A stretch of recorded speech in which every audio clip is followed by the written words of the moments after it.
Bourgogne-Franche-Comté, nous avons une IPR à Dijon, donc instance paritaire régionale, et une IPT, instance paritaire territoriale, en Franche-Comté, qui se tient à Besançon. L'IPR a également un rôle technique qui est un peu compliqué. C'est effectivement quand on dit instance paritaire régionale, c'est qu'on pense que ça couvre toute la région. Mais l'IPR a un rôle de diagnostic territorial, un rôle d'information et de lien avec la direction régionale de Pôle emploi, a plus de liens, je dirais, avec l'UNEDIC que l'instance paritaire territoriale.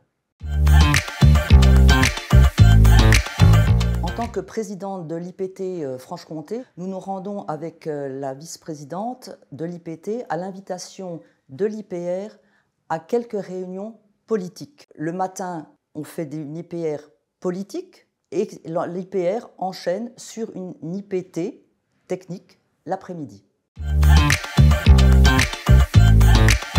Puisque nous travaillons pour le bien commun, d'avoir le même niveau d'information. Parce qu'on s'est rendu compte que les IPR avaient plus d'informations dans le domaine de l'assurance chômage, dans le domaine de ce qui se passe dans nos territoires, Bourgogne et Franche-Comté, et que nous étions un peu les petits à côté, et que nous n'avions pas les informations. Nous faisions la partie technique, mais nous n'avions pas les informations politiques. Et en plus, il faut arriver à ce que nos deux structures, nos deux instances travaillent un peu, je dirais, de la même façon, mais sans qu'il y en ait un qui prenne le pas sur l'autre au niveau des directives. Nous avions traditionnellement une rencontre par an, mais ce qui n'était pas suffisant. Quand je dis une rencontre par an, c'était tous les mandatés. Mais du coup, le fait que les présidents et les vice-présidents de l'IPT Franche-Comté soient invités à l'IPR Bourgogne permet non seulement d'avoir du lien, mais de faire remonter et redescendre des informations.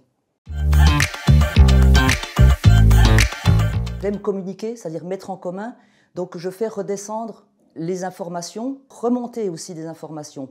Et la particularité que nous avons en Bourgogne-Franche-Comté, c'est qu'il y a certains membres de l'IPT Franche-Comté qui siègent aussi à l'IPR Bourgogne. Donc le niveau d'information n'était absolument pas le même.